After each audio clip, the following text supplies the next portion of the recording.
فرش التراب يضمني. دو سوال مجھے کرنے ہیں. پہلا یہ کہ جو لوگ دنیا سے چلے جاتے ہیں ہمارے بزرگ، ان کو ثواب پہنچانے کے لیے اگر ہم کسی کو بلاتے ہیں، بچوں کو یا کسی حافظ قرآن کو کہ قرآن پڑھے، تو کیا وہ ثواب انہیں ملتا ہے؟ دوسرا سوال یہ ہے کہ مرنے کے بعد انسان کی زندگی، کیا جو نیک لوگ ہیں وہ قبروں کے اندر ہی ہیں، اور کیا ان کا کوئی عمل دخل دنیا میں رہ جاتا ہے، یا کیا وہ ہمارے لیے کوئی دعا کر سکتے ہیں یا نہیں؟ پلیز ذرا تفصیل سے اس معاملے میں روشنی فرمائیے. اس میں تو کیٹیگوریکل میرا جواب ہے کہ قطعاً نہیں، بلکہ یہ بدعت ہے. یعنی یہ بجائے آپ کو کوئی ثواب دلانے کے الٹا جو ہے آپ پر گرفت ہو جائے گی. ایسی کوئی چیز صحابہ سے ثابت نہیں ہے، اور ہمارا دین وہی ہے، ما انا علیہ واصحابی. رسول نے فرمایا جس چیز پر میرا عمل ہے اور میرے صحابہ کا ہے، دین تو اصل میں وہی ہے. جہاں تک ایصال ثواب کا تعلق ہے، اس میں ہمارے ہاں ذرا کافی مختلف آراء موجود ہیں. مجھے اس رائے سے اتفاق ہے کہ مالی اگر کوئی عبادت ہے، اس کا ثواب آپ اپنے کسی فوت شدہ بزرگ کو منتقل کر سکتے ہیں. مطلب آپ نے کسی بیوہ کی کوئی مدد کی ہے، کسی یتیم کی کوئی مدد کی ہے، کسی دینی کام میں پیسہ لگایا ہے، کوئی صدقہ جاریہ شروع کیا ہے خدمت خلق کے لیے وغیرہ وغیرہ، تو اس کی تو جو ہے اس کے ثواب کو منتقل کیا جا سکتا ہے کہ اللہ اس کا ثواب میرے والد یا میری والدہ کے روح کو پہنچا دے. جسمانی نہیں.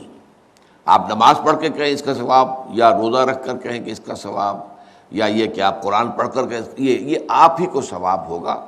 آپ خود پڑھیں گے آپ کو ثواب ہوگا. البتہ ایسے تمام افعال کے بعد جب آپ اللہ سے دعا کریں گے، یہ نہیں کہیں گے کہ میرے اس فعل کا ثواب منتقل کر دے، اے اللہ میرے والدین کی مغفرت فرما. تو یہ کوئی نیک کام کرنے کے بعد جو ہے اس دعا کی تاثیر جو ہے وہ بڑھ جاتی ہے. بس اس پہلو میں انڈائریکٹلی اس کا ایک تعلق بن جائے گا. ورنہ یہ کہ وہ اس طریقے سے بچوں کو بلانا اور پڑھانا اور یہ جو ہے سوئم میں کرنا اور قرآن خوانی کی محفلیں، یہ سب بدعات ہیں، اور یہ در حقیقت دین میں اضافے ہیں، اور ان کی کوئی حقیقت نہیں ہے. دیکھیے، انسانی زندگی کے یہ 3 دور ہیں. حیات دنیاوی، جو ہماری پیدائش سے شروع ہو کر اور ہماری موت پر ختم ہو جائے. پھر حیات برزخی، موت سے لے کر قیامت کے دن تک. اور پھر حیات اخروی ہے، قیامت میں ریزوریکشن کے بعد سے وہ زندگی جو ہے جو جنت یا دوزخ کی ہے. اس میں ان دونوں زندگیوں کے بارے میں تفصیل سے کوئی بات کرنا بالکل غلط ہے، اور اس سے فتنے پیدا ہوتے ہیں. ظاہر بات ہے کہ قبر، جسم تو قبر میں رہتا ہے، اس میں تو کوئی شک ہی نہیں ہے. روح کہاں جاتی ہے؟ کیا وہ بھی قبر ہی میں رہتی ہے یا کہیں اور چلی جاتی ہے؟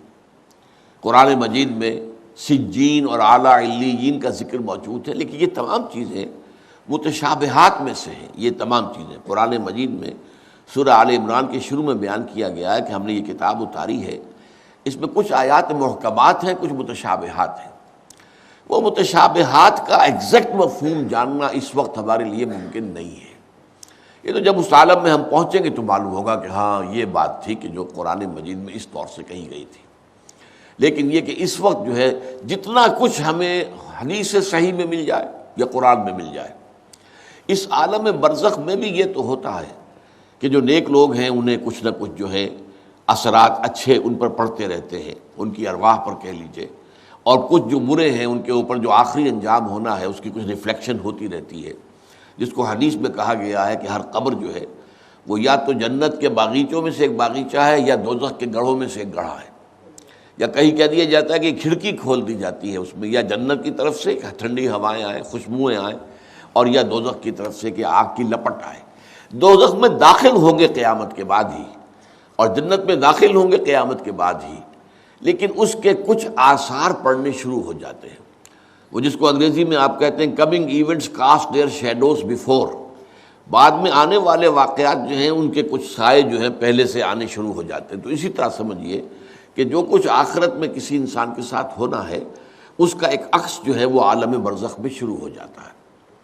اسی لیے قرآن مجید میں یہ بھی آیا ہے کہ یہ جو آل فرعون تھے یہ صبح و شام جہنم پر پیش کیے جاتے ہیں، اور قیامت کے دن پھر کہہ دیا جائے گا ادخلوا آل فرعون النار، ان کو داخل کر دو آگ کے اندر۔ تو یہ اس حد تک، باقی یہ ہے کہ تفصیل میں جانا، ہاں ایک رائے ہے، یہ شاہ ولی اللہ دہلوی رحمۃ اللہ علیہ کی ہے، اگر ان کی رائے نہ ہوتی تو میں اسے بیان بھی نہ کرتا، لیکن یہ کہ وہ ایک بہت بڑے محدث اور بہت مفکر اور دین کے فلسفے سے بہت بڑے واقف انسان تھے۔ انہوں نے کہا کہ جو اولیاء اللہ ہوتے ہیں، اللہ کے نیک بندے، اللہ کے بندے، ان کے انتقال کے بعد ان کی روحوں کو بھی اللہ فرشتوں کے طبقہ اسفل میں شامل کر دیتا ہے۔ یہ فرشتے ہیں نا، اس وقت بھی موجود ہیں۔ ابھی شاید اگلے ہی جمعے میں وہ حدیث جو ہے اس کا بیان آئے گا کہ جب بھی کسی گھر میں، اللہ کے گھر میں کچھ لوگ اس لیے جمع ہوں کہ اللہ کی کتاب پڑھیں اور سمجھیں اور سمجھائیں، تو ان کے اوپر فرشتے گھیرا ان کا ڈال لیتے ہیں، اور ان پر اللہ کی طرف سے سکینت نازل ہوتی ہے اور رحمت نازل ہوتی ہے، اور اللہ ان کا ذکر کرتا ہے فرشتوں کے پاس، دیکھو میرے بندے، تم کہتے تھے یہ فساد مچائے گا، دیکھو یہ بھی تو ہے نا جو میرے کلام کو پڑھنے کے لیے میرے گھر میں جمع ہیں۔ تو فرشتے ہیں موجود، ہم میں سے ہر ایک کے ساتھ 2 فرشتے موجود ہیں۔ تو یہ فرشتہ اسفل ہے، سب سے نیچے، جو دنیا کے کاروبار کو چلانے میں اللہ تعالیٰ کے سول سرونٹس ہیں، پھر اس سے اوپر کے فرشتے ہیں، اس سے اور اوپر کے فرشتے ہیں، پھر مقربین ہیں جو اللہ تعالیٰ کے قریب ترین فرشتے ہیں۔ لیکن یہ کہ ملائکہ کے طبقہ اسفل میں شامل کر لیتے ہیں تاکہ جو کام اللہ تعالیٰ ملائکہ سے لیتا ہے وہ ان سے بھی لینے شروع کر دیتا ہے۔ لیکن ہمیں یہ اجازت نہیں ہے کہ ہم فرشتوں کو پکار کر کہیں کہ اے فرشتے، اے جبریل، اے میکائیل، یا فلاں، اے منکر، جو یا میرے جو ہے کرامن کاتبین، میرا یہ کام کر دو۔ نہیں، یہ شرک ہو جائے گا۔